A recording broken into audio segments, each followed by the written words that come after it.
10 pro tips to help you improve your colored pencil portraits. Being that charcoal is such a fast medium, it's going to help you to do a lot of portraits in a very short amount of time, and you're going to learn a lot from that. I can get one charcoal portrait done in 1 or 2 nights that would have taken me 2 weeks or more in colored pencils. So for the purpose of learning, you can really learn a lot by getting a whole lot of charcoal sketches done first. The other thing is charcoal removes the challenge of color. So if you're new, it can be hard to figure out what color you want to use to blend skin tones, and we'll get more into that in a bit. But with charcoal, you're focusing on values. This is going to help you to perfect your values. It's an extremely easy medium to fix mistakes on too, so extra bonus there when you're just learning portraits.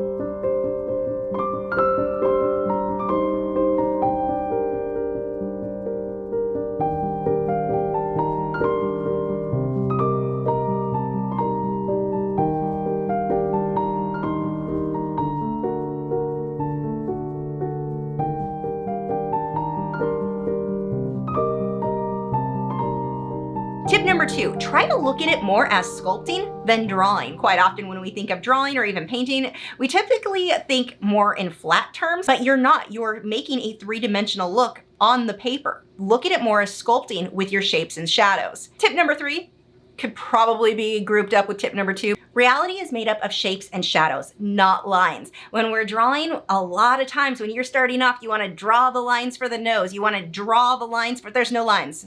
Stop with the lines. They are shapes and shadows.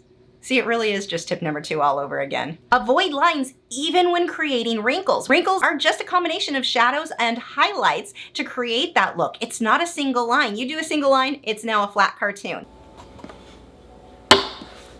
Mega photorealistic. Tip number 4, my preference in pencil choice. When I want something blended really smoothly, I'm gonna go with my Derwent Drawing or my Derwent Light Fast colored pencils. Next choice is Caran d'Ache Luminance. When I get into the finer detail, the hairs, the eyelashes, those are hair. That's still hair. Details around the eyes. Then I'm typically gonna switch over to my faber-castell polychromos. All of these colored pencils work wonderfully together. If you're not sure about which pencil's right for you, I do have a video covering my top colored pencil choices. I'll have a link in the video description. Intruder alert. Tip number 5. When you are starting out with portraits and you're having a hard time making the whole face work together, break it down into smaller studies. Do just a drawing of the eye, the nose, ears, lips, all individual studies. And you can do those in charcoal. You don't have to do them in colored pencil as you're getting the hang of things. This is gonna help you to really focus and notice little details that you might skip over when you're looking at the portrait as a whole. Once you've done multiple studies like this, then go ahead and try a full portrait. Tip number 6, most people draw skin tone way too light. I have seen so many portraits of white Will Smith. There are 2 factors I think that contribute to us having a tendency to make everyone's skin look too pale. It's 1, you're up against the white of the paper, so everything you do looks really dark. A lot darker than it will once all the color is filled in. The second thing is making things darker can be scary. It feels like you're going too far. So you'll go really light thinking, well, I don't want to go too dark, so I'll start light, but then you leave it too light instead of continuing to build up until it's darker. Use a color matching tool. You won't believe how much darker you can go on many areas, especially for teeth. That's another area. People have a tendency to draw teeth as white. They're usually kind of a dark brown because most of it is going to be cast in shadow. A color matching tool can help you to see what the actual color is, and it makes it easier for you to choose which pencil is going to be the right choice. Now, I don't mean just make everything super dark. You also want to make sure that your light areas are really light. You want that good contrast. This is going to add to creating that depth, that sculpture that we're talking about, so it looks 3-dimensional. Tip number 7. Now, there are many ways to get to the same end result that I do, but the method that I personally like is to work in lots of light layers. I want to keep my pencil nice and sharp so that it gets into the tooth of the paper so I don't end up with that grainy, gritty look. I will typically do 3 to 5 layers with colored pencil, if not more,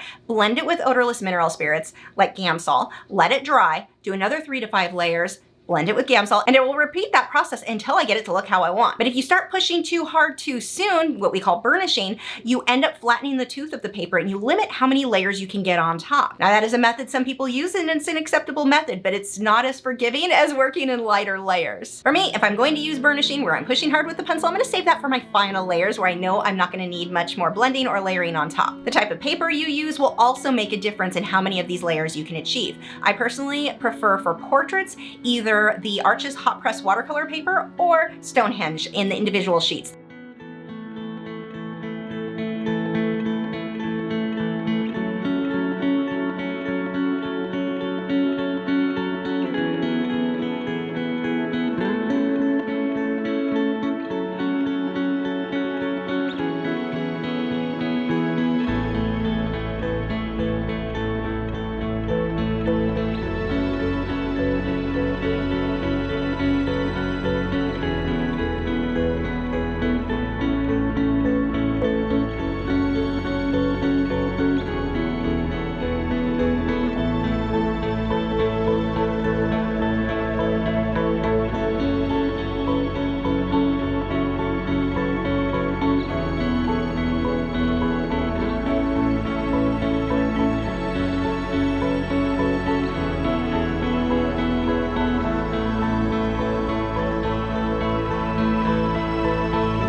Tip number 8, how you hold the pencil matters. When I'm working in those lighter layers, I'm filling out bigger areas, I typically hold my pencil farther back. When I'm working on the tighter details and burnishing or pushing harder with that pencil, I generally hold the pencil closer to the point. A mistake I often see students make is always holding it close to the point. You lose a lot of control that way. Tip number 7. Oh, I'm gonna annoy some beginners with this one. I'm not a beginner. I've been drawing for 3 months. You're adorable. If you want to improve your drawing skills quickly and draw accurately, then draw accurately. If you keep freehanding and making the same mistake over and over and over again, you will hopefully start to improve. But one of the things that happens very, very often for a lot of artists is your brain starts to accept the inaccuracies of your portrait work as being accurate. And I have seen this happen a lot where things are just kind of warped, kind of skewed, but the artist doesn't see that it's off. They think that it's photorealistic because they have trained their brain to accept that as correct. Can you learn to draw accurately without tracing? Absolutely. For most students, tracing is going to help you to improve your freehanding skills much more quickly. And the goal is not for you to be dependent on tracing all the time. The goal is to teach you what looks accurate, how the face is constructed, details in the face, the little pink thing in the inside corner of the eye. There's a name for that and I don't know what it is. Do you know how they teach bank tellers to quickly recognize counterfeit money? By having them continuously handle the real thing. It's not by showing them what's wrong over and over again. It's showing them what's correct over and over again. And it really works very similarly with art. When you're drawing by tracing accurately over and over again, when you freehand something and the eye is a little off, the nose is a little off, you usually can pinpoint what it is. Why is it off? I've been teaching this method for over 20 years. Trust me, it works wonders in quickly improving a student's accuracy. Tip number 10. Now let me know if you want me to make a video going over all of the colors that I typically use for skin tones and portraits. But for this video, the 2 pencils I want you to avoid if you are new to portraits are black and yellow. Now black is going to be used for the darker areas in the eyes or in the hair, but when you're blending the skin tone, when you're starting out, usually avoid it because it is very, very easy to muddy the colors when you start adding black. Instead, use purples or magentas. Even if it's somebody with very dark skin, purples and magentas will usually get you as dark as you need to go. The exception to that would be, say, somebody coming out of the shadows where you have deep, dark shadows that fade into the skin. But when you're new, that's probably not going to be the best choice for you. So make it easier on yourself when you're first learning portraits and avoid the black pencil when you're blending into skin tone. And this is going to be the same thing with yellow. Occasionally there is a time to use yellow in portraits, like the glow from the sun, or if you've got yellow lighting or like candlelit and that warm light. But in most other settings, when you add yellow, you just made a cartoon. Same thing with hair. Blonde hair, no yellow. Yellow is never used in blonde hair unless someone actually dyed their hair yellow, which Does happen a lot. So in that case, go ahead and grab that yellow pencil. But in most cases where you're going for that more natural look, avoid yellow until you've gotten into quite a few portraits and you can start to get a better feel for when there may be exceptions to my no yellow rule. Now, if you are curious as to which colors I used for this little girl's portrait, I will put a link to my blog post where I'm going to have them all listed. You can go check that out. I finally found the perfect skin color for portraits. Just one color? Congrats. Now you can draw a cartoon. The reality is when you are drawing portraits, it's not so much about the color, it is much, much more about your values. Are your darks dark enough, your lights light enough? And that is why working in charcoal first and mastering that is really going to help you with your portraits. Because if you're depending on color, thinking that the color is what's gonna make the difference in your work looking more realistic, you're focusing on the wrong thing. Heck, I could do an entire portrait with purple pencils and it will still look realistic if my values are correct. It would just look like the subject is under purple lighting. Share in the comments below some of your best portrait drawing tips, things that have really helped you to progress. If you want to follow along with either of the portraits that I drew in this video, if you're unfamiliar with Patreon, for as little as $4 a month, you get access to all of my longer tutorials. I have over 300 available immediately when you sign up, and I upload a new one every single week, along with a bunch of other rewards. Head over to patreon.com/Lachri to check that out, or to become a student now. Was this video helpful to you? I think you will like this one about my favorite colored pencils.